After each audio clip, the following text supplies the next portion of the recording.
अस्सलाम वालेकुम, once again good morning. आप देख रहे हैं जियो पाकिस्तान। आपके साथ हमारा ट्विटर हैंडल है जियो पाकिस्तान टीवी। कोई भी बात कहनी हो, कुछ दिखाना हो, कुछ सोच रहे हो, हमसे शेयर करना हो तो हमें लिखकर भेज सकते हैं। और खास तौर पे if you want something so beautiful और इम्पोर्टेंट कि जिसके बारे में हमें बात करनी चाहिए और आपके पास वीडियो भी है, टॉपिक भी है, सेंड इट टू अस। आपको पता है कि ये शो जो है ये हम मिलजुल कर करते हैं, so we like to put on anything that you like.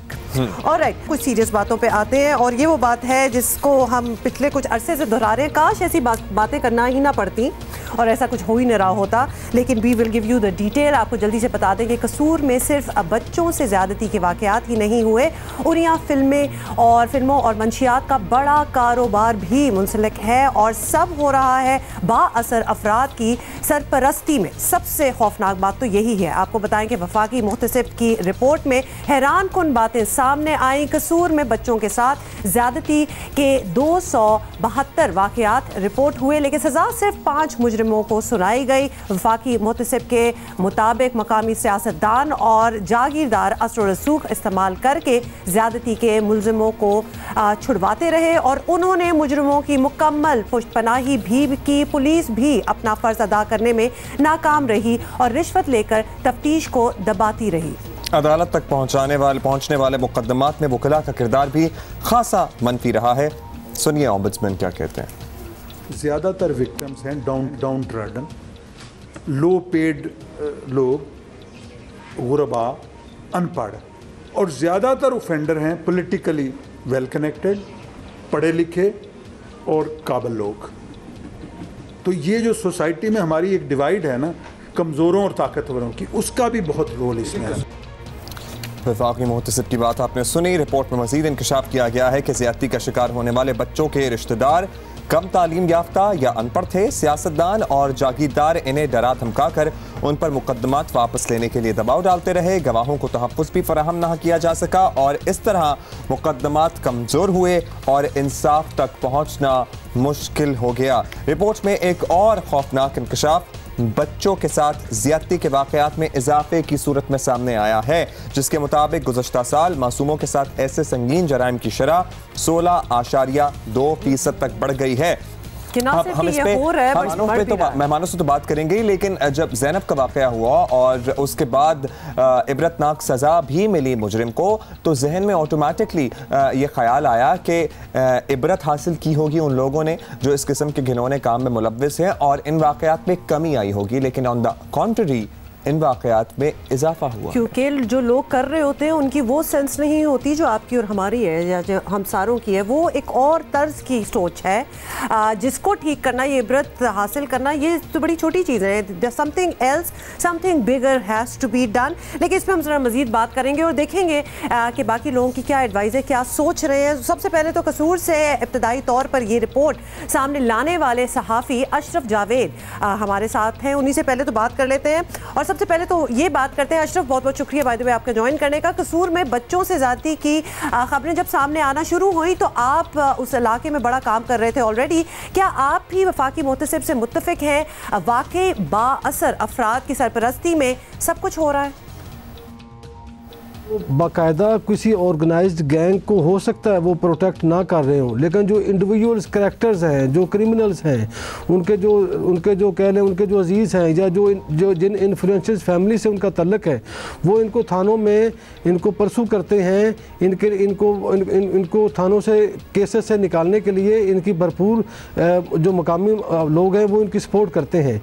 लेकिन यहाँ पे जो बात अहम ये है कि जब इंसाफ सही तरह से नहीं होगा, जब थाने की सतह पे इंसाफ नहीं होगा, जब पुलिस वाला सिर्फ ये देखेगा कि कसूरवार कौन है और बेगुनाह कौन है, ये नहीं देखेगा कि किसके पीछे कौन है या किससे उसको क्या फ़ायदा मिलना है, तब भी इंसाफ की बात होगी। मेरा ख्याल है ये बात एक लम्हा फ़िक्रिया है। जो चाइल्ड अब्यूज़ के केसेस हैं, जो बच्चों के साथ जुल्म और ज़्यादती के केसेस हैं, उनके लिए एक बाकायदा अलहदा सेल होना चाहिए जो बाकायदा उनकी इन्वेस्टिगेशन करें। जिस तरह से पंजाब पुलिस ने एक होमिसाइड सेल बनाया है, मर्डर केसेस ट्रेस करते हैं। बड़ी अच्छी आपने सजेशन दी है अशरफ, लेकिन ये बताइए, आप कह रहे हैं कि इंडिविजुअली ये लोग बासर जो लोग हैं सपोर्ट करते हैं, लेकिन अगर कोई नेटवर्क भी है या इंडिविजुअल्स भी करते हैं तो ये लोग इतने ही बासर हैं। हम अंदाज़ा लगाना चाहते हैं कि कितना इनका असर और रसूख होगा कि किसी पर जोर नहीं चलता और किसी का जोर इन पर नहीं चलता दरअसल, और ये छुड़ा कर ले जाते हैं इन लोगों को थानों से और FIR भी नहीं होने देते। यहाँ पे मैं थोड़ा सा इख्तलाफ करूँगा, ये इतने बासर हैं नहीं। देखिए हमारी ये जो पुलिस है ना, मैं जैसे पहले बात कर रहा था, जब पुलिस स्टेशन लेवल की हम बात करें ना, वहाँ पे इंसाफ नहीं है, साफ नहीं है। आप किसी IG के पास चले जाते हैं, उसके नोटिस में कोई बात आती है, वो आगे कह देता है, उस पर कोई एक्शन हो जाता है। लेकिन असल जो चीज़ है, जो आम शहरी है, जो पूरे पाकिस्तान की बात करें, जो शहरी जिसके साथ जुल्म होता है या जो विक्टिम होता है, वो सबसे पहले थाने में जाता है। अगर थाने में इंसाफ होगा, अगर थाने में इस चीज़ का पता हो कि जो लोग जुर्म कर रहे हैं उनको हर सूरत में सज़ा देनी है, वो कानून से किसी सूरत में भी ना बच पाएँ, ऐसी उसके लिए ज़रूरी है कि वो थाने की सतह पर इंसाफ किया जाए, और ताकि ये जो थोड़े बहुत कह लें, ये जो क्रिमिनल्स हैं, ये जो गैंग्स हैं, इनको इंसाफ के कटहरे में हर सूरत में लाया जाए। और उसके लिए बाकायदा हमें कोई गवर्नमेंट की तरफ से पुलिस डिपार्टमेंट में हम कई सालों से रिफॉर्म्स की, लेकिन मैं आपको सच बता रहा हूँ कि पुलिस स्टेशन लेवल पे अभी तक हमें कोई भी बेहतरी नज़र नहीं आई। अफसोस की बातें, जितना सुनते हैं उतना ज़्यादा खौफ आता है कि कुछ एक्चुअली हो नहीं रहा। अशरफ, ये भी बताइएगा कि कसूर से ही ज़ैनब का केस भी सामने आया था, जिस मुजरिम को ऑब्वियसली अब तो फांसी भी हो चुकी है, लेकिन वो जो मुजरिम था, क्या वो शख्स इस मुनज़्ज़म धंधे से अलग कार्रवाई कर रहा था? He was not a part of ये गिरोह। वहाँ तक पता चला है कि वो उसके साथ कोई गैंग नहीं था। अब अगर होता तो ऑब्वियसली पुलिस उसको भी पकड़ती। ये इंडिविजुअल था। हम अगर बच्चों के साथ ज़्यादती के वाक़यात की केसेस को अगर हम तफ्तीश करें तो पता ये चलता है कि जो बच्चों के साथ ज़्यादती करने या उनके साथ अगवा करने वाले जो लोग होते हैं, वो बच्चों के किसी न किसी तरह से वो फेमिलियर होते हैं बच्चों के साथ। रिश्तेदार हो सकता है, मोहल्लेदार हो सकता है, कोई करीबी अजीज़ हो सकता है, माँ बाप बहन भाइयों में से किसी का दोस्त हो सकता है।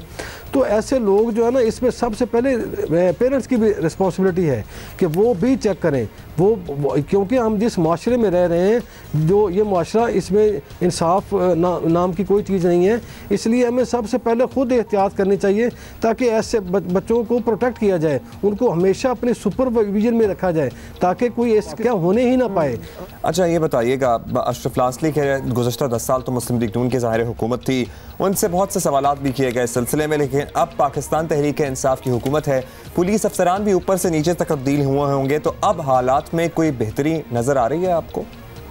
अनफॉर्चुनेटली ना कोई पिछली हुकूमत ने काम किया है, और मैं आपको इंतहाई बावसूख तरीके से बताता हूँ कि इस ये जो मौजूदा हुकूमत है, इसका भी अभी तक इसके ज़हन में कोई ऐसा प्लान भी नहीं है कि ये पंजाब पुलिस को रिफॉर्म्स करेंगे। जिसकी एक ज़िंदा मिसाल है, आपको याद होगा, नासिर दुरानी साहब थे जो IG KP थे, उनको पंजाब में लाया गया ताकि वो पंजाब पुलिस को रिफॉर्म्स करें, उन्होंने रिज़ाइन कर दिया, उसके बाद किसी और बंदे को लेके नहीं आए। तो मेरा ये ख्याल है कि ये पुलिस जो है ये बिल्कुल वैसी है जैसे 5 साल पहले थी, अभी भी वैसी है, वही लोग हैं, वही ऑफिसर्स हैं, उसी तरह की गवर्नमेंट है। इसमें इसको रिफॉर्म करने के लिए एज सच कोई भी संजीदा इक़दामात हमें नज़र नहीं आए। ऑल राइट, बहुत शुक्रिया आपका। अशरफ जावेद हमारे साथ मौजूद थे, लेकिन अशरफ की सारी गुफ्तगू में ये बात इस्टेब्लिश नहीं हुई कि कोई मुनज़्ज़म गिरोह है। उन्होंने ज़्यादा एम्फसाइज इसी बात पर किया कि ये इंडिविजुअल एक्ट्स हैं और जो बासर लोग इनकी सरपरस्ती करते हैं वो भी ज़ाती हैसियत में, इंडिविजुअल हैसियत में ही करते हैं। जैसे कि किसी का कोई रिश्तेदार मुलव्वस हो गया या कोई जानने वाला, कोई रेफरेंस आ गया तो उसकी पुष्टपनाही कर दी, उसकी सिफारिश कर दी, उसको थाने से निकलवा लिया। कोई गिरोह एज सच नहीं इस्टेब्लिश किया अब तक जो गुफ्तगू। लेकिन अशरफ की बात से ये भी पता चला कि एक्चुअली इतना कुछ होने के बावजूद, और कब से खबरें आ रही हैं और कब से स्पेशली आफ्टर ज़ैनब के केस से तो बड़ी खुली होकर बातें हो रही हैं, सेंसिटाइज किया जा रहा है लोगों को, बच्चों को अवेयरनेस दी जा रही है, लेकिन फिर भी वहाँ के जो डिसीजन मेकर्स हैं, लॉ मेकर्स हैं, पुलिस जो है, उन पर कोई ख़ास असर नहीं पड़ा। मतलब जितनी सीरियसनेस के साथ इसको परस्यू करना चाहिए, इन केसेस को ढूंढना चाहिए और फिर ख़त्म करना चाहिए, वो नहीं हो रहा। तो वो भी बड़ी परेशान कुन बात है। इस पर ज़रा मज़ीद बात करेंगे। कौमी कमीशन बराए इंसानी हकूक़ के रीजनल डायरेक्टर शफीक चौधरी साहब हमारे साथ हैं। शफीक चौधरी साहब, बहुत बहुत शुक्रिया हमारे लिए वक्त निकालने का। वफाकी मोहतसिब की बड़ी हैरान कुन और परेशान कुन रिपोर्ट सामने आई है जिसके बारे में हम आज बात कर रहे हैं। कसूर के हालात इतने ख़राब हैं जिनका हम जिक्र करते भी रहे हैं, लेकिन क्या हुकाम को ये अंदाज़ा था या नहीं था? मुझे नहीं समझ आई कि वाकई मौसम ने इस मौके के ऊपर इस रिपोर्ट को कैसे उन्होंने जारी किया है, क्योंकि ये तो 3 साल पहले ये वाक़या हुआ और उसके बाद तफसीली रिपोर्ट उस टाइम कमीशन ने मुरतब की थी और उस वक्त वज़ीर-ए-आज़म पाकिस्तान को उस रिपोर्ट की कापियाँ भेजी गई और उस वक्त के जो प्राइम मिनिस्टर थे उन्होंने इस रिपोर्ट की रोशनी में चारों सूबाई हुकूमतों को हदायत भी जारी की थी। जो आपने ये बात की कि हुकाम को तो अंदाज़ा बिल्कुल नहीं था, उस टाइम भी अंदाज़ा नहीं था। जब हमने 2015 में जाके फैक्ट फाइंडिंग की थी तो हमें पता लगा था कि हुकाम की इसमें गफलत शामिल थी, जो लोकल एडमिनिस्ट्रेशन थी उनके साथ इश्यूज़ थे, उनको इसकी सीरियसनेस का अंदाज़ा नहीं था। और बल्कि जब हमने इसकी फैक्ट फाइंडिंग की तो उस वक्त के जो IG पंजाब थे मुश्ताक सखेरा साहब थे उस टाइम, और उस वक्त के जो होम सेक्रेटरी थे जो आजकल फेडरल सेक्रेटरी दाखिला आज़म सुलेमान थे, इनके साथ भी हमने इंटरव्यू किया इस रोशनी में और उनके साथ भी हमने सवालात किए थे। तो उनके साथ भी मुझे खुद वो एक कंसर्न था, मेरा तफज़ात थे उनके जवाब के ऊपर भी, जो हमने अपनी उस रिपोर्ट में उनका जिक्र किया था, जो रिपोर्ट बाद में हमने पब्लिक की और उस वक्त पार्लियामेंट में पेश की थी। अच्छा, टाइमिंग की बात को क़तई नज़र रखते हुए ये बताइएगा डॉक्टर साहब के शफीक चौधरी साहब के ये जो बासर अफराद जिनका तस्करा किया जा रहा है रिपोर्ट में कि ये उरिया फिल्मों के कारोबार में मुलव्वस हैं, ये बच्चों से ज़्यादती के जो वाक़यात में पकड़े जाते हैं मुल्ज़िमान उसकी पुष्पनाही में मुलव्वस हैं, ये कौन लोग हैं? इनकी तरफ निशानदही की गई है क्या?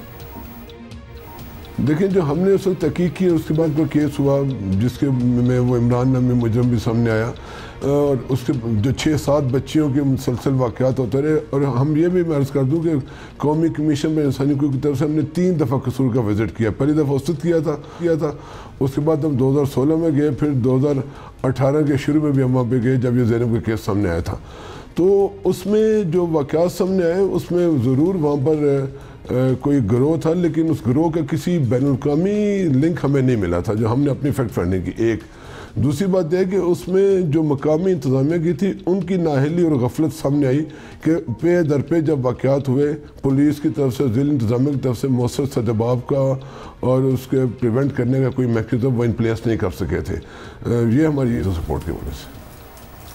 अच्छा शफीक साहब, ऑब्वियसली हम ये कह सकते हैं और इस पे हम काफ़ी तबसरा कर सकते हैं कि पीछे क्या हुआ और क्या होना चाहिए था सब कुछ, लेकिन उसको साइड पे रखें। इस रिपोर्ट में जो बातें सामने आई हैं साफ नज़र आ रहा है कि हुकूमत को कोई बड़ा एक्शन लेना पड़ेगा, अगर अभी तक नहीं लिया, जो कि हमें पता है कि अभी तक कुछ नहीं हुआ, लेकिन अब डेफिनेटली कुछ लेना चाहिए। तो आप क्या तजवीज़ करेंगे, क्या किया जाना चाहिए? देखिए, हमारे मुल्क में चाइल्ड प्रोटेक्शन के हवाले से अभी तक कोई मौसर पॉलिसी सामने नहीं है। हमने कुछ तजावीज़ दी थी, हमने उसमें क्रिमिनल लॉ की अमेंडमेंट की बात की थी जो 2016 में वो एक्ट पास हुआ और फिर 292 सेक्शन और 292C में और 328A ये सेक्शन उसमें इंट्रोड्यूस किए थे पीनल लॉज में, जिनके तहत हमने जो बच्चों के बारे जराइम है उसमें सज़ा हमने ज़्यादा सख्त कर दी थी उस कानून की तरमीम के तहत। तो वो कानून तो तब्दील हो गया, क्योंकि पहले पोर्नोग्राफी के जो जराइम थे उसमें सज़ाएँ 3 साल से 7 साल थी और प्रोसिक्यूशन भी इफेक्टिव नहीं होती थी। तो असल बात यह है कि कानून तो अब सख्त हो गया।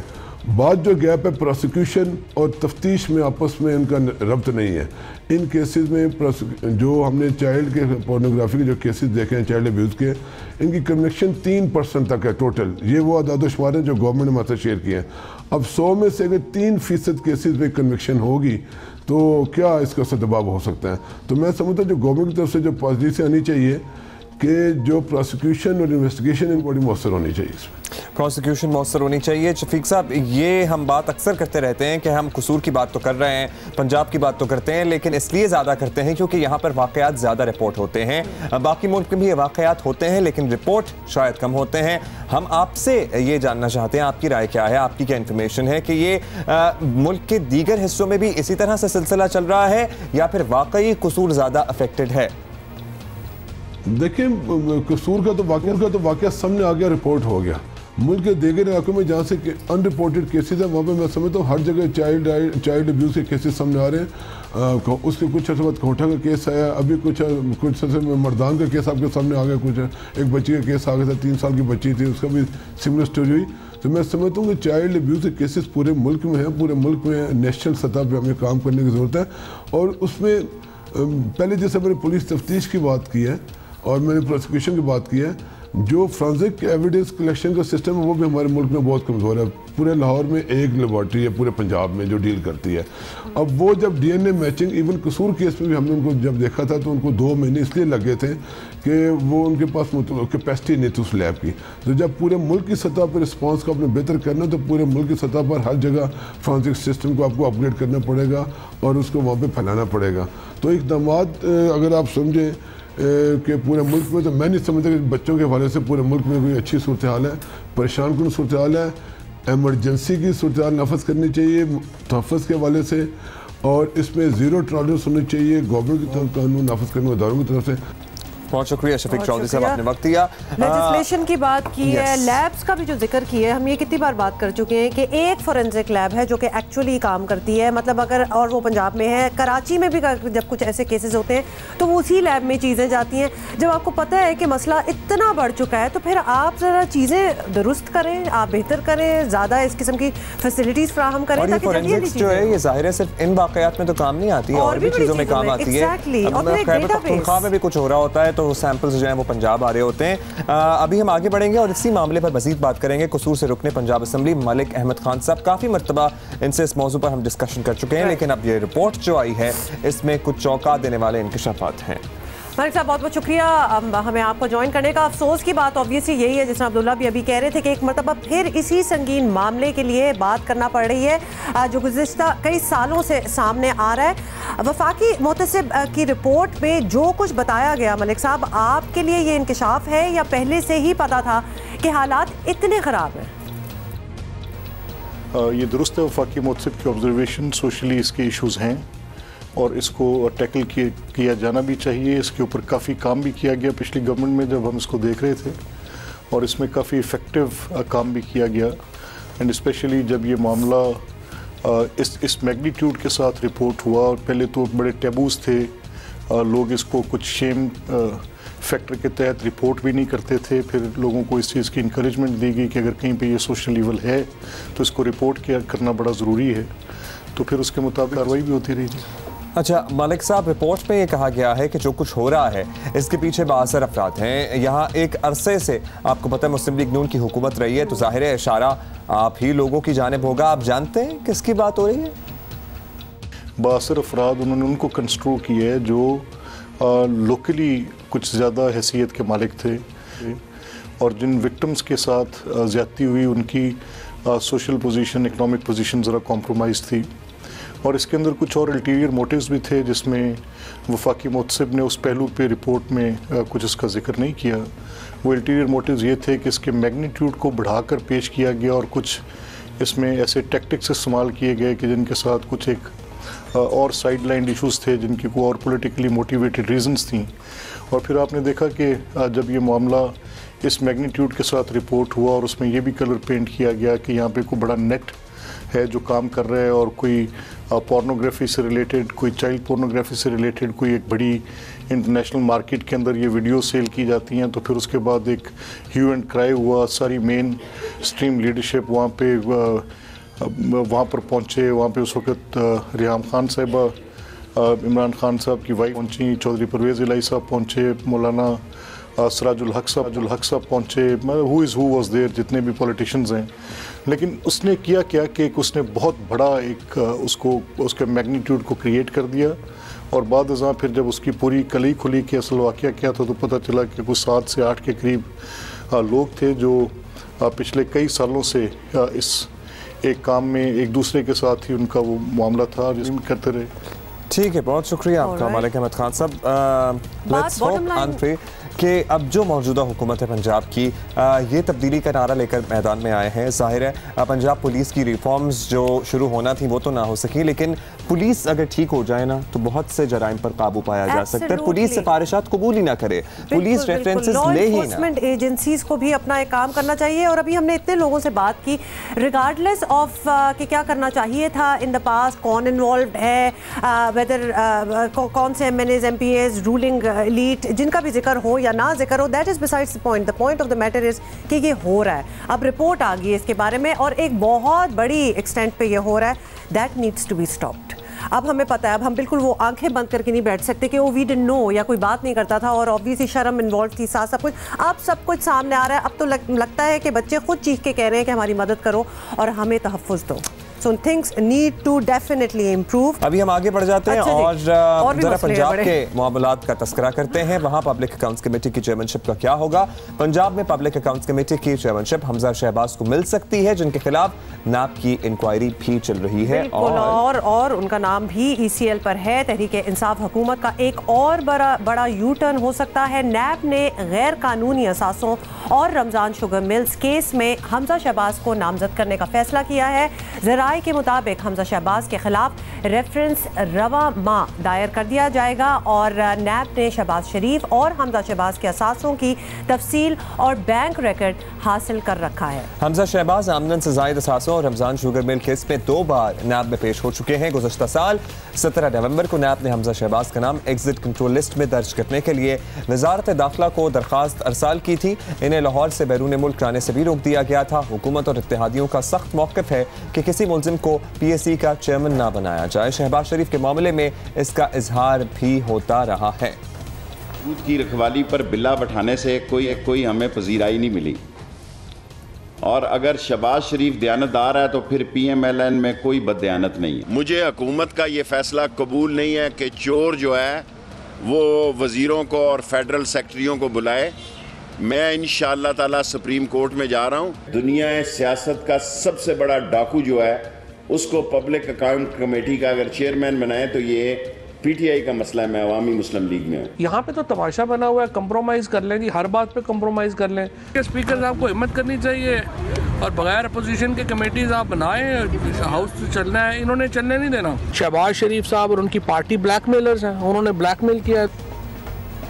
अच्छा, वैसे इस चीज़ को कॉम्प्रोमाइज़ ही कहते हैं। पंजाब हुकूमत अब कुछ लो और कुछ दो के फॉर्मूले पर हमजा शहबाज को पब्लिक अकाउंट्स कमेटी की चेयरमैनशिप देने पर रजामंद लगती है। हुकूमत अपोजिशन से इसके बदले में कायमा कमेटियों की तश्कील और कानून साजी में मावनत चाहती है।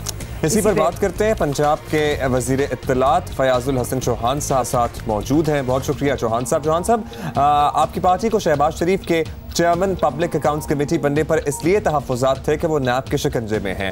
अब हमजा शहबाज की बात करें तो हमजा शहबाज कैद ना भी हों लेकिन उनका नाम ECL पर ज़रूर है। नैब का रेफरेंस भी आने वाला है। इन्हें PSC का चेयरमैन बनाने के अलावा कोई चारा नहीं था पंजाब में आप लोगों के पास? इसमें हमने कोशिश की कि हम मीडिया को इस बात के ऊपर और अपोजिशन को इस बात के ऊपर लेके आए कि आप कोई और नाम दे दें, अपनी अपोजिशन पार्टी में से कोई दे दें, नून लीग में से कोई दे दें, लेकिन ये ना करें। लेकिन वो नहीं माने। अब मजबूरन अगर शहबाज शरीफ साहब का फैसला ऑन करना पड़ा और अब अगर हमजा शहबाज साहब का हम यहाँ पे ऑन कर लेते हैं तो मैंने आज से 2 दिन पहले मीडिया टॉक में कहा था पंजाब असम्बली के बाहर, आपके प्रोग्राम में भी मैं रख देता हूँ कि हम सब अल्लाह पाक को मानने वाले हैं। अल्लाह पाक के जनाब हम मखलूक हैं। अल्लाह पाक ने भी नबी पाक सल्लल्लाहु अलैहि वसल्लम के ज़रिए से कुरैश मक्का पे जब वो शराब की हुर्मत कायम की थी तो वो 2 से 3 स्टेप में की थी, क्योंकि अल्लाह पाक को ये पता था कि ये मेरी मखलूक है, लेकिन ये गई गुजरी मेरी मखलूक ऐसी है कि इसके रच बस गई है इसकी जनाब घुट्टी में जना शराब, तो यकदम अगर मैं इसको कैंसिल करता हूँ तो उसमें शायद कुछ ऐसी जनाब चीज़ हो कि जो इम्प्लीमेंटेशन में ये लोग गुनाहों पे उतर आएंगे और ये सही तरीके से ओबे नहीं कर पाएंगे। तो स्टेप बाय स्टेप शराब को मना किया गया था। तो मैं ये समझता हूँ कि ये भी कुछ उससे मिलती जुलती एक हमारी जमहूरी रवायत है कि जो जमहूरी हुकूमतों में और पार्टियों में रच बस गई है नेगेटिव है, तो इसको भी ख़त्म करने में मुझे लगता है कि 1 से 2 टेन्योर लगेंगे लोगों का जहन बनाने में, जमहूरी पार्टियों का जहन बनाने में, मीडिया का जहन बनाने में, तब जाके ये जनाब इम्प्लीमेंट होगी। पूरन और कराहन जना इस चीज़ को एक्सेप्ट किया जा रहा है। चलिए, ये तो आपने फयाजुल हसन चौहान साहब आपने ये एक्सप्लेन कर दिया। ये बताएं कि वफाक में तो एक फार्मूला तय किया गया कि शहबाज शरीफ मुस्लिम लीग नून के दौर के मंसूबों के मामलात नहीं देखेंगे। क्या पंजाब में भी यही करेंगे आप लोग? और ऑब्वियसली क्योंकि यहाँ तो 10 साल नून लीग की हुकूमत रही है, सभी मंसूबे इन्हीं के हैं। ऑब्वियसली अगर ये इम्प्लीमेंट होगा ये वाला सिस्टम और हमजा शहबाज साहब को बनाया जाएगा दूध की रखवाली पे किसी बागड़ बिले हो, तो फिर नेचुरली कुछ कोड ऑफ एथिक्स तो तय किए जाएंगे, कुछ रूल्स तो तय किए जाएंगे, और वो रूल्स वही होंगे जो वफाक के अंदर तय किए गए हैं कि जो इनके अपने प्रोजेक्ट्स हैं जो इनकी अपने ऑडिट पैराज हैं, जो इनकी अपनी करप्शन है, उसके हवाले से अगर कोई केस पीएसी के पास आएगा तो उसके लिए कोई दूसरी सब कमेटी होगी कि जो उसको डील करेगी और जिसका सरबराह जो हम नहीं होंगे।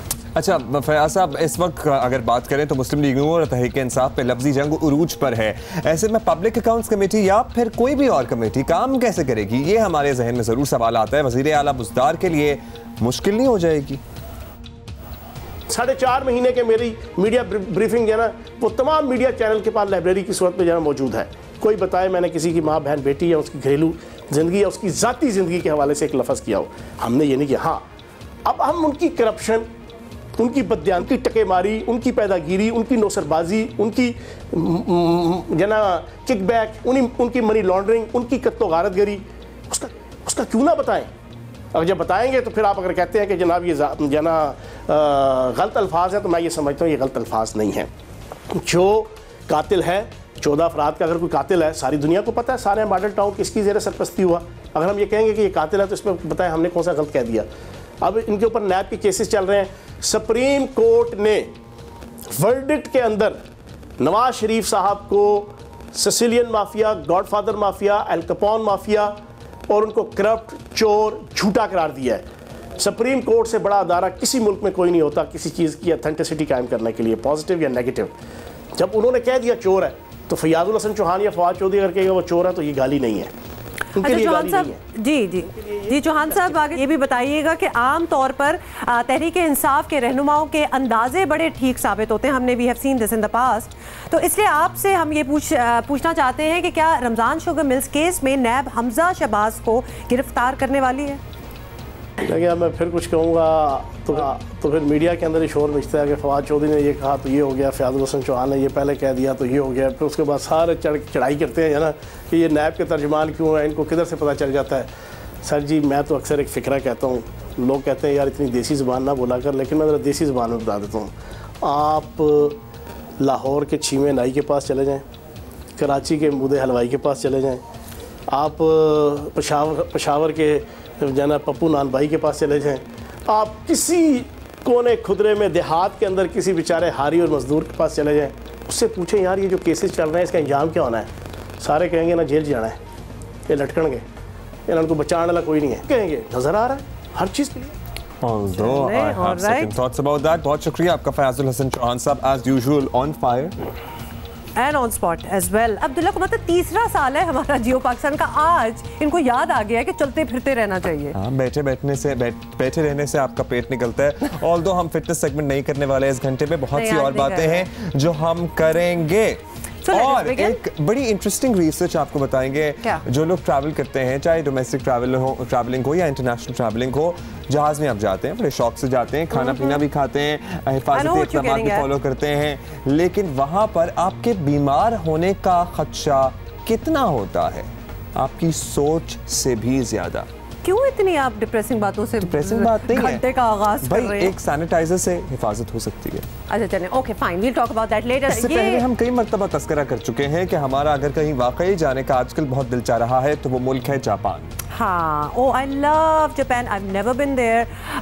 जापानीज लोग, उनका कल्चर और उनका डिसिप्लिन अनबिलीवेबल। तो ऑब्वियसली बनता तो फिर था, जो अगली खबर हम आपको बताने लगे कि आलमी दर्जाबंदी में जापान का पासपोर्ट फिर एक दफ़ा फिर दुनिया का ताकतवर तरीन पासपोर्ट करार पाया है। आपको जल्दी से बताएं कि हेनरी पासपोर्ट इंडेक्स के मुताबिक जापान के शहरी 190 ममालिक में वीज़े के बगैर या एयरपोर्ट पर पहुंचने पर वीज़ा हासिल कर सकते हैं। इंटरेस्टिंग बात हुमा इसमें यह है कि इसमें हुकूमतों का किरदार तो होता ही है, लेकिन बहैसियत कौम इसमें बड़ा इंपॉर्टेंट रोल है उनका, क्योंकि लोग उनसे कोई बदतमीजी, कोई तकरीबकारी, कोई बुरा काम एक्सपेक्ट करते ही नहीं है, because they are so disciplined. और वो दुनिया में जहां भी जाते हैं अपने मुल्क को और अपने आप को और अपनी कौम को ऐसा रिप्रेजेंट करते हैं कि लोग कहते हैं नहीं भाई ये तो बड़े अच्छे लोग हैं, इन्हें आने दो। वैसे तो अगर आप चाहते हैं तो हम आपको सैकड़ों एग्जांपल दे सकते हैं, लेकिन अभी जो फुटबॉल वर्ल्ड कप हुआ था रशिया में, याद है आपको कि हमने आपको विजुअल्स दिखाए थे कि पूरे स्टेडियम साफ करके निकलते थे, बेशक वो जीते या हारे, दैट डजंट मैटर।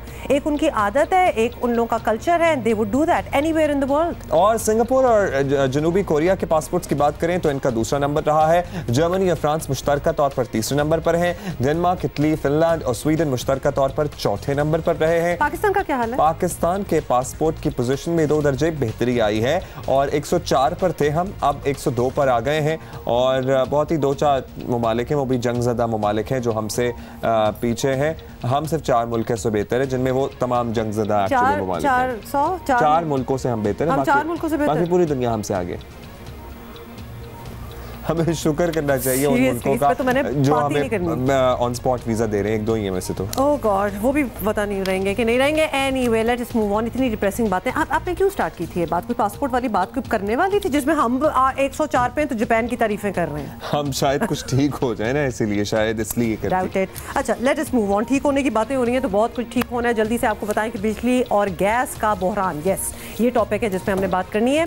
बिजली और गैस का बहरान हुकूमत के लिए दर्द सर बन गया है और इस दर्द सर का सारा नज़ला गिरा है जी सुई नॉर्दर्न और सुई सदर्न के एमडीज पर। दोनों सरबराहों को फौरी तौर पर फारग कर दिया गया है। साबिक वज़ीर आज़म शाहिद खान अब्बासी ने बहरान को हुकूमत का मुकम्मल फेलियर करार दिया। सुनिए उन्होंने क्या कहा। इसका कोई एमडी सुई नॉर्दर्न सुई सदर्न से ताल्लुक नहीं होता। एमडी सुई नॉर्दर्न, एमडी सुई सदर्न दोनों इन कंपनियों के मुलाजिम बाहर से नहीं लाए गए। अच्छे लोग हैं, काबिल लोग हैं, काम करते रहे हैं।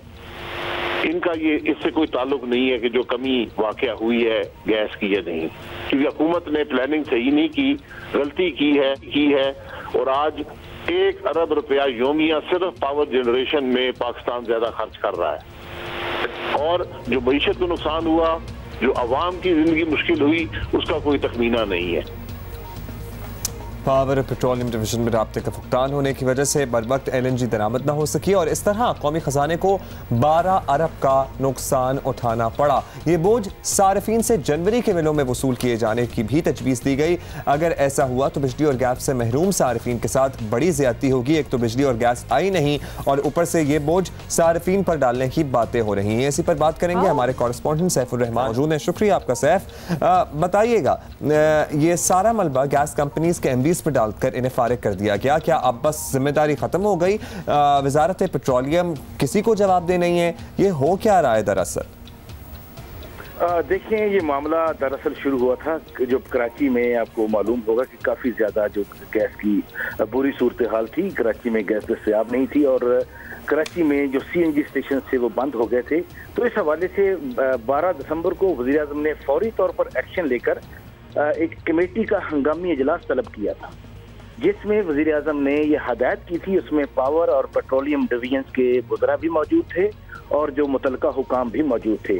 तो वज़ीर आज़म ने कहा था कि मुझे एक रिपोर्ट फराहम की जाए, एक इंक्वायरी रिपोर्ट तफसीलन कि इसका जिम्मेदार कौन है। तो वज़ीर आज़म ने ये किया था कि जो हमारी चेयरपर्सन है ओगरा की, उज़मा आदिल खान, उनकी सरबराही में एक फैक्ट फाइंडिंग कमेटी बनाई थी, जिसमें DG गैस भी थे, DG पेट्रोलियम कंसेशंस भी थे और DG ऑयल भी थे। तो जो रिपोर्ट जो भी मरतब की गई उससे वज़ीर आज़म मुतमन नहीं हुए। उस रिपोर्ट में ये कहा गया था कि ये करना चाहिए था, हमारे जो गैस फील्ड थे वहाँ पर स्टोरेज की कुछ मसाइल थे जिसकी वजह से कुछ गैस फील्ड बंद हुए। लेकिन वज़ीर आज़म ने कहा कि मुझे जो जिम्मेदारों का ये तयन है वो किया जाए। तो इस हवाले से वज़ीर आज़म ने फिर सेक्रेटरी पेट्रोलियम को हदायत की थी कि आप इन्वेस्टिगेशन करें और मुझे रिपोर्ट दें। तो जिसके बाद सेक्रेटरी पेट्रोलियम ने तहकीकात के बाद जो कैबिनेट कमेटी ऑन एनर्जी हुई थी उसमें रिपोर्ट पेश की गई। उसमें जो हमारी उसके बाद जो जराए से बात हुई है, पेट्रोलियम डिवीजन के सीनियर हुकाम से बात हुई है, इन दोनों MDs को सुई नादरन के MD अब्दुल लतीफ और सुई सदरन के MD अमीन तालपुर, उन पर ये इल्ज़ाम आयद किया गया है। उनका अब ये कह सकते हैं, अभी उनको जो फारिग कर दिया गया है, उनका जुर्म कह सकते हैं आप कि उन्होंने बर वक्त जो है जो लोड मैनेजमेंट करनी होती है उस हवाले से विफाकी हुकूमत को इन्फॉर्म नहीं रखा कि कितनी आपकी गैस की जरूरत होगी। जी अच्छा जी, सैफ ये भी बताइएगा, PTI हुकूमत कतर से LNG मंगवाने के मुआहदे पर बड़ा एतराज़ करती रही है, तो अब वही LNG नहीं मिली तो पावर प्लांट्स फर्नेस ऑयल पर चलाने पड़ेंगे। 12 अरब रुपए का नुकसान हुआ कौमी खजाने को। तो अब आगे क्या होगा, हुकूमत का क्या मौक़िफ़ है? देखिए, यहाँ तक बात है कतर से LNG मंगवाने की या किसी और मुल्क से। अभी हमारे पास जो हम LNG इंपोर्ट कर रहे हैं, एक तो हमारा कतर के साथ एग्रीमेंट है। दूसरे हम जो LNG लेते हैं वो गंवर से लेते हैं, इसके साथ साथ ENI से लेते हैं। जो LNG ना आने का मामला है, हमारी जो पाकिस्तान LNG लिमिटेड जो सरकारी कंपनी है, वो मेरी उसके सरबराह से भी मुलाकात हुई थी। एक हमारा शिप जिसके बारे में ये कहा गया था कार्गो, उसको इन्होंने मौखर कर दिया है, नहीं मंगवाई गई। उनका ये मौक़िफ़ था कि हमने मौखर नहीं किया, उसको रीस्केड्यूल किया है। यहाँ तक बात है कि LNG मंगवानी है या नहीं मंगवानी, LNG अभी भी आनी है। LNG आपका जो आखिरी महीना जो दिसंबर का गुजरा है उसमें भी LNG आई है। उसमें LNG की कीमतें जो है वो कम भी हुई हैं, $111 फी MMBTU पर आएंगी, 112 रुपए थी। इसके साथ साथ जो बड़ा मसला था इन दिनों में, फर्नेस ऑयल से आपके गैस फील्ड चोक हो रहे थे। ऑयल रिफाइनरीज के पास इतना फर्नेस ऑयल पड़ा था कि उनके भी अपने मसाइल थे कि हमसे ये खरीदें, हमारे आपके साथ एग्रीमेंट्स हैं। लेकिन ओवरऑल मैं ये कहूँगा कि पावर मिनिस्ट्री हो या पेट्रोलियम हो या इसके अदारे हों, मैनेजमेंट के वहाँ पर मसाइल मौजूद हैं। लास्ट लाइन में आखिरी सवाल है और टाइम बड़ा कम है। सैफ ये बता दें, जो 12 अरब रुपए का नुकसान हुआ है ये हमारी जेबों से जाएगा? डेफिनेटली पाकिस्तान में जो भी नुकसान होता है कभी गवर्नमेंट ने वो पूरा नहीं किया। कोई ऐसी गवर्नमेंट के पास जो माली हालात हैं, ऐसी सब्सिडी भी नहीं है, तो डेफिनेटली तो ये जितना भी नुकसान होगा आज नहीं तो कल हमारी ही जेबों से, कंज्यूमर की जेबों से जाता है। बहुत शुक्रिया आपका। सैफुर रहमान हमारे साथ मौजूद थे। गलती किसी और की, मिसमैनेजमेंट किसी और की, भाई हम क्यों भुगते? क्योंकि हम भुगतेंगे, क्योंकि हम भुगत रहे हैं। और ऑब्वियसली कोई कुछ कह भी नहीं सकता, कोई कुछ कर भी नहीं सकता, हमसे निकल भी जाएंगे और हमें पता भी नहीं चलेगा कि एक्चुअली हुआ क्या है। एग्जैक्टली हमें पता भी नहीं लगेगा कि एक्चुअली हुआ क्या है। और ये तजवीज़ है कि जनवरी के बिलों से शुरू किया जाएगा ये पैसे आवाम से लेने का सिलसिला। एक सेकंड का खामोशी जो दी है ना अभी, वो मतलब कि This is frustrating. Honestly, it is frustrating. कि why? It is not even anybody's fault. अवाम का तो कसूर नहीं है ना इसमें, एटलीस्ट तो जिनका है उनसे भरे भाई पैसे, भाई बेचे, उनके 2-4 प्लॉट तो होंगे, बिकवाएं जरा। Exactly. Like 12 अरब की बात हो रही है वैसे। हाँ चलें। अच्छा, anyway, we really need to lighten things up. अच्छा, अभी जरा क्रिकेट की बात करेंगे। पाकिस्तान की डिसेबल्ड क्रिकेट टीम के तेज बॉलर शेर अली आफरीदी, जिन्हें मुल्क भर में माजूर खिलाड़ियों का शोएब अख्तर भी कहा जाता है, व्हाट अ ग्रेट ऑनर। शेर अली मसनूई टांग लगाकर न सिर्फ आम अफराद की तरह क्रिकेट खेलते हैं, बल्कि अब इनकी बॉलिंग भी और बेहतर हो गई है, मजीद तेज़ हो गई है। शेर अली आफरीदी का कहना है कि जिस तरह नॉर्मल खिलाड़ी को सहूलियात मैसर होती हैं, वो ही इन लोगों को भी मिलनी चाहिए, इम्तियाजी सलूक नहीं होना चाहिए। और आपको ये बता दें कि शेर अली आफरीदी का कहना था कि अक्सर लोग माजूरी को छुपाते हैं, लेकिन मुझे क्रिकेट में वो मुकाम मिला है जो शायद नॉर्मल इंसान को भी ना मिले, which is true. How lovely is that कि कुछ आप कर भी पाएं और फिर आप उसको एक्नॉलेज करें कि वाकई आई एम ब्लेस्ड। अच्छा, ये हम आपको चीज़ें इस तरह भी दिखाते होते हैं ताकि आप इनकरेज्ड फील करें and that you can overcome any obstacle. आप कुछ भी कर, which is so true actually. हमने अपनी ज़िंदगियों में भी देखा है कि अगर आपने ठान लिया ना कि कुछ करना है, यू कैन डू इट। और अच्छा, एक स्टोरी जिसका बड़ी देर से इंतजार कर रहा हूँ, वो फोटोशॉप वाली। कौन सी? लेकिन अभी हम वो जूता एक जैसा हो गया। अच्छा नहीं, पहले हम ये जरा सीरियस बातें कर लें और फिर मुस्लिम लीग नून नाराज, पीपल्स पार्टी नाराज और हुकूमत भी ज्यादा पुरएतमाद नहीं, जिसका नाम आया वही खुश नहीं। नाप करे तो क्या करे। पैनामा लीक्स की इंक्वायरी से शुरू होने वाला मुस्लिम लीग नून का एतराज नवाज शरीफ और शहबाज शरीफ की गिरफ्तारी के बाद हमजा शहबाज के गिरफ्तार होने की खबरें तक मुसलसल जारी है। ये चैलेंज है, ये टेस्ट है कि अब इमरान नियाजी के खिलाफ खड़ी होती है कि नहीं होती है, कि जो हेलीकॉप्टर केस है उसको लेके आए। हम बोलते हैं, ऑपोजिशन बोलती है, तो अगले दिन केस बन जाता है। हमारे जवाब शिकवा आता है नैब की तरफ से। अब नगर नैब के लिए टेस्ट केस है कि जो वज़ीर मौसूफ ने कल स्टेटमेंट दी है कि नैब ने वज़ीर आज़म की तौहीन की है, अब नैब उसका जवाब दे। और आपको बताएं कि पीपल्स पार्टी बड़े अरसे तक गोल मोल मौक़िफ़ इख्तियार करती रही है, मगर जैसे ही इसकी क़यादत पर हाथ डाला गया, इसे नैब की सारी खामियां साफ नज़र आने लगी। कि अक्रॉस द बोर्ड अकाउंटेबिलिटी हो, कोई मुकद्दस काई नहीं होना चाहिए, हर इदारा का अकाउंटेबिलिटी होना चाहिए। अगर मेरा अकाउंटेबिलिटी 1 साल से शुरू हो सकता है और 6 साल से शुरू हो सकता है, फिर कोई मुकद्दस काई नहीं होना चाहिए। जहांगीर तरीन के लिए NRO है, अलीमा खान के लिए NRO है, मगर जो अपोजिशन में है उनके लिए इंतकामी रवाया चल रहा है। तो मैं समझता हूँ हम ना NRO चाहते हैं, ना कठपुतली लोग उन पोजीशन में होते हैं NRO दिलवाने के लिए। एक तहरीक इंसाफ थी जो अपोजिशन से लेकर हुकूमत में आने तक नैब की तारीफों के पुल बांध रही थी। नवाज शरीफ को वज़ीर आज़म रहते हुए नैब ने सज़ा दिलवाई, पेशियाँ करवाई, तो तहरीक इंसाफ ऐसे इंसाफ के गुण गा रही थी। लेकिन अब जब इमरान खान के खिलाफ रेफरेंस एज वज़ीर आज़म आया है तो इनको वज़ीर आज़म की तौहीन नज़र आ रही है। ये समझता हूँ कि ये नैब की टोटल जाती है, जो इन्होंने ये केसेस जो हैं वो रखे हुए हैं, ये तौहीन कर रही है नैब पाकिस्तान के वज़ीर आज़म की, पाकिस्तान के सिस्टम की, जो अभी तक ये चला रहे हैं, इनको ख़त्म करने नहीं तो नैब जो है उसने जो केस आप पे बनाए हुए हैं उस पर आप हंस रहे हैं। हम नहीं हंस रहे, पूरी दुनिया हंस। ऑपोजिशन से लेकर हुकूमत तक नैब अगर सबके निशाने पर है तो गैर जानिबदारी का दावा करने वाले चेयरमैन नैब को सोचना चाहिए कि कहीं ना कहीं तो भूल हो रही है।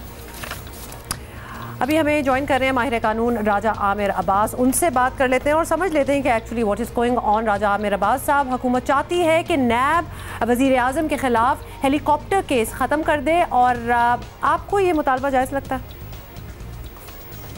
देखिए, मुझे तो हुकूमत का वो दिन याद है कि जब ये इलेक्शन जीते थे और खान साहब ने कहा था कि एहतिसाब का अमल इस कौम के लिए बहुत ज़रूरी है और ये अमल मुझसे शुरू होना चाहिए, हमारी कैबिनेट से शुरू होना चाहिए और फिर ये ट्रिकल डाउन करके दूसरी तरफ जाना चाहिए। तो मुझे नहीं समझ आ रही कि उन्होंने ये कहा, लेकिन बज़ाहिर लगता ऐसे है कि उनका कहने का मतलब ये था कि ये जो 26 लाख का केस है इमरान खान के हेलीकॉप्टर के ट्रिप्स का, इसको नैब ने 1 साल 1.5 साल से लटकाया हुआ है। तो ये दुनिया में एक अजीब सा इंप्रेशन दे रहा है कि पाकिस्तान के वज़ीर आज़म पे 26 लाख का एक केस है जिसकी इन्वेस्टिगेशन होनी है नहीं होनी।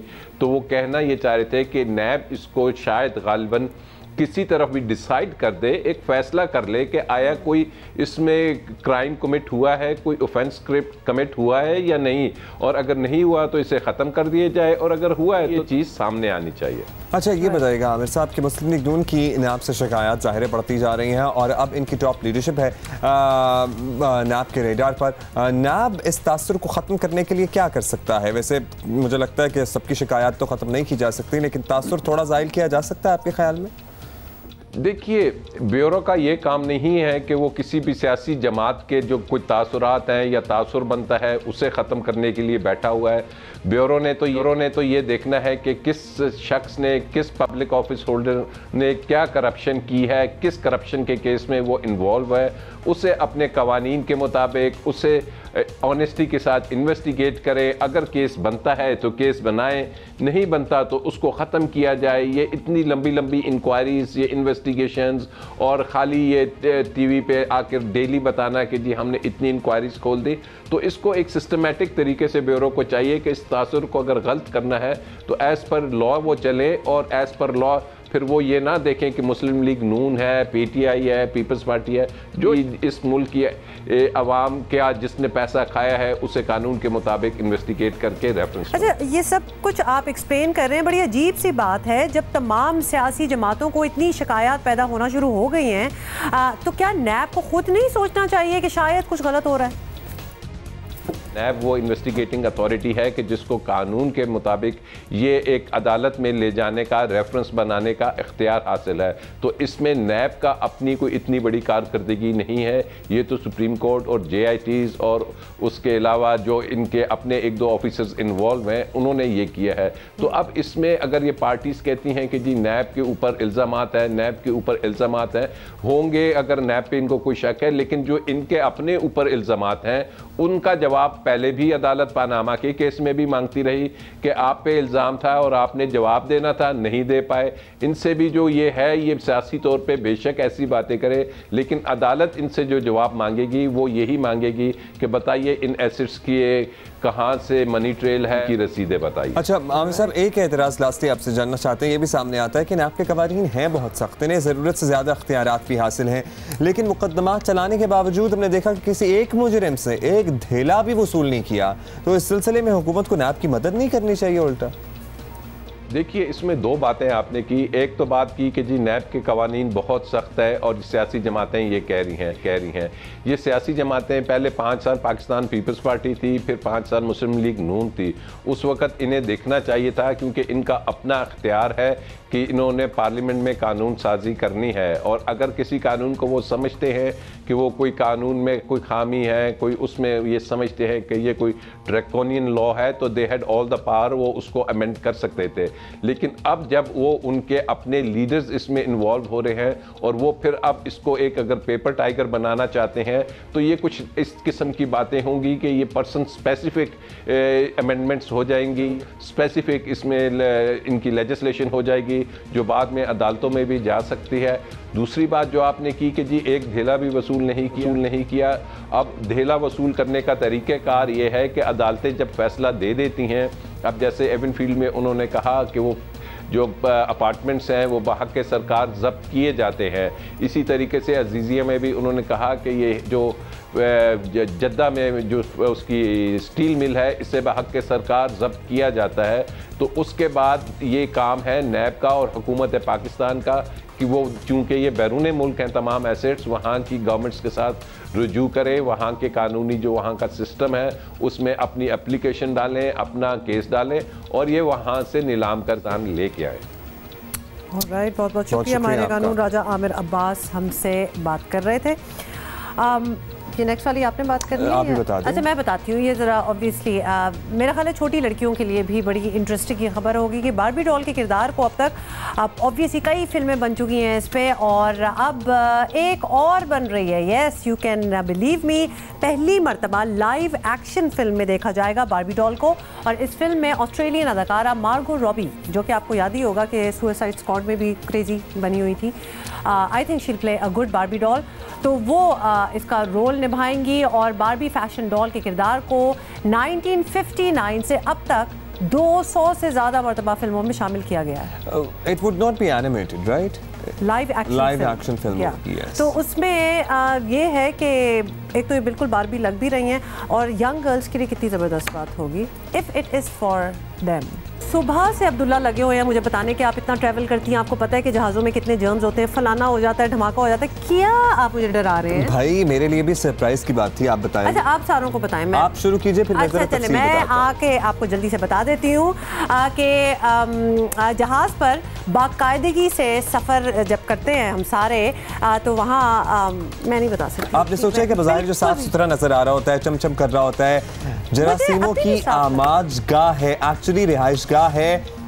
5 स्टार होटल बना लिया है जरासीमों ने जहाज को। 5 स्टार जहाज बन रहे हैं, आपको पता है 7 स्टार जहाज बन रहे हैं, बेड्स हैं जहाज़ों में, 7 स्टार जरासीम भी हैं। लगता है आपको यकीन नहीं आएगा। मैं ऐसे इसके लिए मुझे जाना पड़ेगा और मैं जा रहा हूँ एयरपोर्ट। ठीक है, ओके बाय। मैं जा रहा हूँ एयरपोर्ट और वहाँ पे मैं ट्रैवल भी कर जाऊंगा और आप कल के शो के लिए मैं वापस आ जाऊंगा।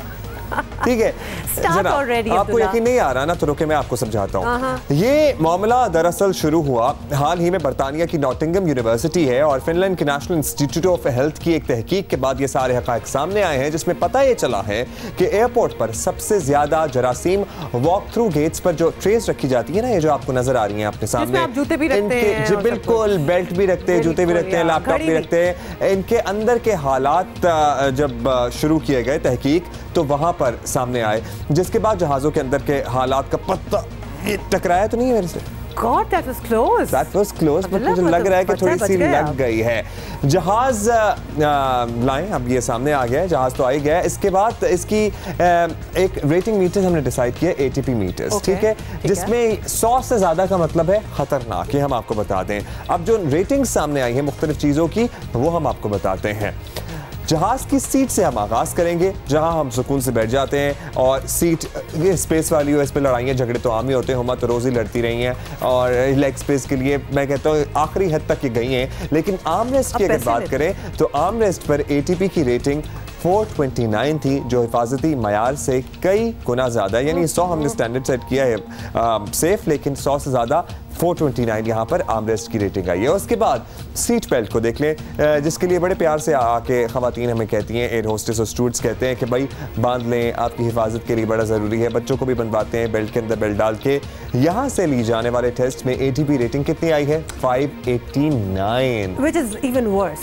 which is even worse. जबकि इसके बाद अब बारी आई है खाने की ट्रे की। खाने की ट्रे लेके आए जी, जिस पे अक्सर लोग सर रख के सो भी जाते होते हैं। हाँ, खाने की ट्रे पर लोग अक्सर सर रख कर सो भी जाते हैं, और ऑब्वियसली वहाँ से आप खाना खा रहे होते हैं, तो हमारे ख्याल में तो उससे साफ ही होना चाहिए था। लेकिन गैस, एनी गैस के यहाँ रेटिंग कितनी आई होगी? 600 800 नहीं, यहाँ रेटिंग आई है 1688, 1688। जी हाँ। अब जहाज की इसके अलावा भी अच्छा, ये पानी आप पिए, ये आप पानी पिए। और मैं ज़रा ये बात आपको बता दूं कि अब्दुल्ला मुझे काफ़ी डराने की कोशिश कर रहे हैं। आई नो कि ये रिसर्च है, ये सब कुछ। आई विल स्टिल ट्रैवल, क्योंकि आप अब सैनिटाइजर वगैरह चीज़ें, बड़ी चीज़ें होती हैं यूज़ करने के लिए। इसके अलावा भी कई जगह से के सैंपल्स लिए गए हैं, टॉयलेट के भी सैंपल्स लिए गए, वहाँ भी बहुत सारे जरासीम थे।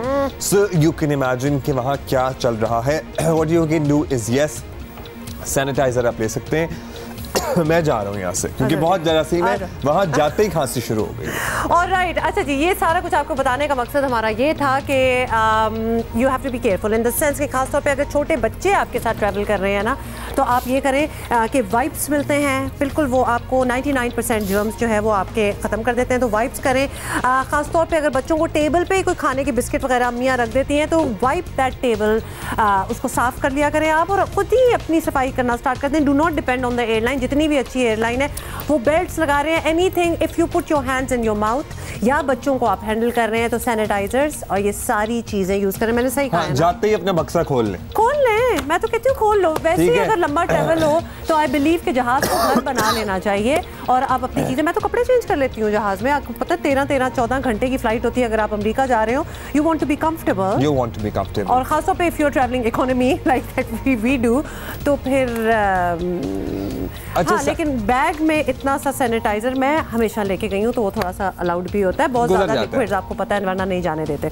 और कुछ डराना हो गया? आज का काम इतना ही था। हाँ। ऑलराइट, चले भाई आगे चलते हैं, और अब हम एक और दुखी बात कर लेते हैं। पहले तो ये डराने की कोशिश कर रहे थे हमें एयरलाइन ट्रैवल से, अब हम ज़रा हमारी क्रिकेट का हाल देखते हैं। तो जल्दी से एक और दफ़ा आपको बताएं कि पाकिस्तान की जनूबी अफ्रीका से शिकस्त का मलबा बॉलर्स पर डाला जा रहा है। क्यों? बॉलर्स की परफॉर्मेंस से हम हर दफ़ा बड़ा खुश होते थे, अब यहाँ लगता है कि खुश हो के बॉलर्स ने भी तवज्जो देना शायद छोड़ दी है।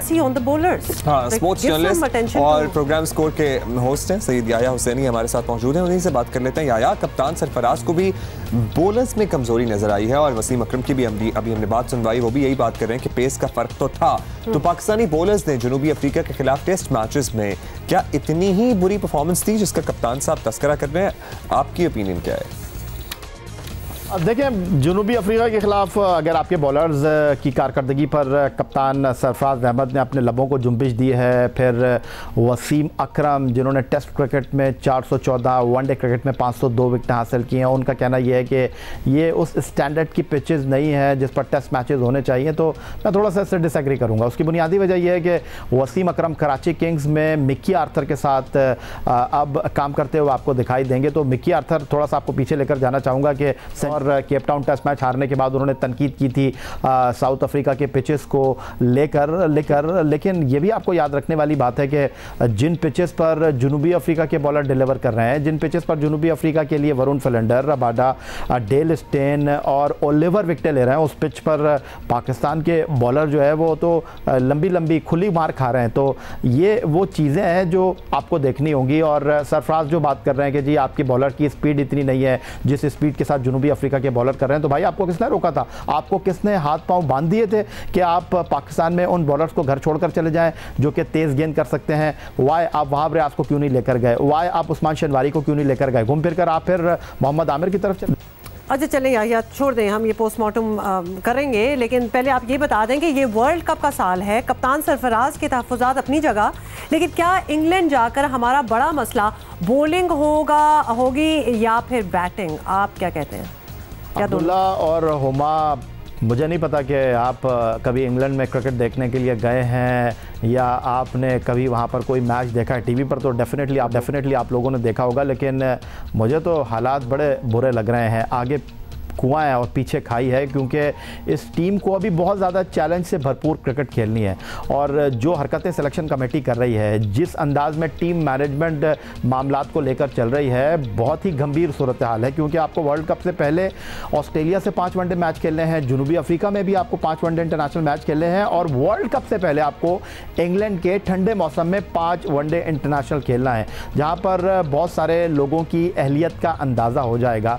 और वर्ल्ड कप से पहले इतनी थका देने वाली क्रिकेट आप खेल रहे हैं, बॉलिंग के ऑप्शन आपके पास बहुत ज़्यादा मौजूद हैं। अभी आपकी टीम में वहाब रियाज नहीं है, बाहर सोहेल तनवीर बैठे हुए हैं, मोहम्मद इरफान बैठे हुए हैं, जुनैद खान बैठे हुए हैं, राहत अली बैठे हुए हैं, डोमेस्टिक क्रिकेट के उम्दा परफॉर्मर में एजाज चीमा है। तो मुझे तो ऐसा लग रहा है कि वर्ल्ड कप में ये जो टीम इस वक्त मुंतज़र है, बहुत से खिलाड़ी आपको वर्ल्ड कप में खेलते हुए दिखाई नहीं देंगे और फिर घूम फिर कर आप पुराने चेहरों की तरफ चले जाएंगे। ऑलराइट, बहुत शुक्रिया आपका। Let's hope for the best and let's see कि कोई बेहतरी लाने की कोशिश की जाती है या नहीं। क्या आप अपनी फोटोग्राफ सोशल मीडिया पे डालने से पहले फोटोशॉप करते हैं अब्दुल्ला? नहीं, फोटोशॉप तो कोई नहीं करता। इंस्टाग्राम का जो फिल्टर होता है उसी से काम चला लेते हैं। नहीं तो फोटोशॉप वही नहीं होता फिल्टर? नहीं, Photoshop is a Photoshop app पूरी, जिसमें जाके एक एक चीज ठीक की जाती है। तो या फिर वो जो एक ब्रांड के जो मोबाइल्स होते हैं ना, उसमें सेल्फी कैमरा जो होता है, वो जो आंखें बाहर निकाल देता है और थोड़ी यूं कर देता है। खुदा का वास्ता है अपनी तस्वीरों पे वो ना किया करें। वो कौन सा होता है? वो नहीं, आपने देखी तस्वीरें जिसमें आंखें बाहर निकली होती हैं? हाँ, स्नैपचैट फिल्टर्स। नहीं, Snapchat filters is another ball game. वो एक ऐसे कैमरे होते हैं। आपकी कहानी का गंद मचा दिया ना। हाँ, बिल्कुल मचा दिया है। क्या कर रही हैं यहाँ? अच्छा जी, आजकल फोटो एडिटिंग का आपको दौर है, लेकिन फिर भी बाज़ औक़ात इन एडिटेड, भाई हम बात कर रहे थे तो अब ये बात में चलाएं ना, बाज़ औक़ात इन एडिटेड तस्वीरों में कोई ना कोई खामी रह जाती है। ऑस्ट्रेलियावी वज़ीर आज़म स्कॉट मॉरिसन की एक फैमिली पोर्ट्रेट के साथ भी हुआ कुछ यूं ही। अच्छा, गौर से आपको देखना पड़ेगा। फोटोशॉप हुई और पीएम की ऑफिशियल वेबसाइट पर यह तस्वीर आई तो वज़ीर आज़म साहब ने दोनों पैरों में एक ही साइड यानी बाएं पाँव वाला जूता पहना हुआ था। भाई कितनी ऑड फीलिंग हो गई होगी उनको देख के, जैसे वो जो जूता पड़ा हुआ है वो साइड पे, वो भी उल्टा पड़ा हुआ है। That's what you are saying. अच्छा, I am just trying to figure this out. ये तस्वीर अब नजर आ रहा है। Yes, it's, you can tell that it's pasted. Yes, हां, बिल्कुल गंद मचाया हुआ है। तो जी फिर ये हुआ कि बिफोर वाली तस्वीर भी देखे ना, उसमें नॉर्मल है सीन। बिफोर वाली तस्वीर नॉर्मल है, उसका उनका जूता ही बेसिकली बदल दिया। आफ्टर वाली तस्वीर में सिर्फ जूता देखे ना तो लगता है कार्टून है। बेसिकली जूता, भाई जूता, अगर आपको वज़ीर, उनको जूता ही नहीं पसंद आया, उनको गंदा लग रहा था वो जूता। तो उन्होंने हुआ ये कि जिन्होंने तस्वीर ली, उन्होंने जब ये पीएम के ऑफिशियल वेबसाइट पर डाल दी तो फिर याद आया ये फोटोशॉप तो उल्टा हो गया, क्योंकि लोगों ने जो मजाक उड़ाना शुरू किया। और फिर बड़ा अच्छा सेंस ऑफ ह्यूमर है इनका, स्कॉट मॉरिसन का, ये भी ट्विटर पे आ गए और उन्होंने आके कहा कि भाई सारी तवज्जो मेरी टांगों पे होनी चाहिए थी, मेरे पैरों पे क्यों तवज्जो है। मतलब बेसिकली वो एक अनकंफर्टेबल बात को फनी कर रहे थे। हाँ। अच्छा जी, that's it for today. We'll see you tomorrow. Take care. Bye. Have a nice day.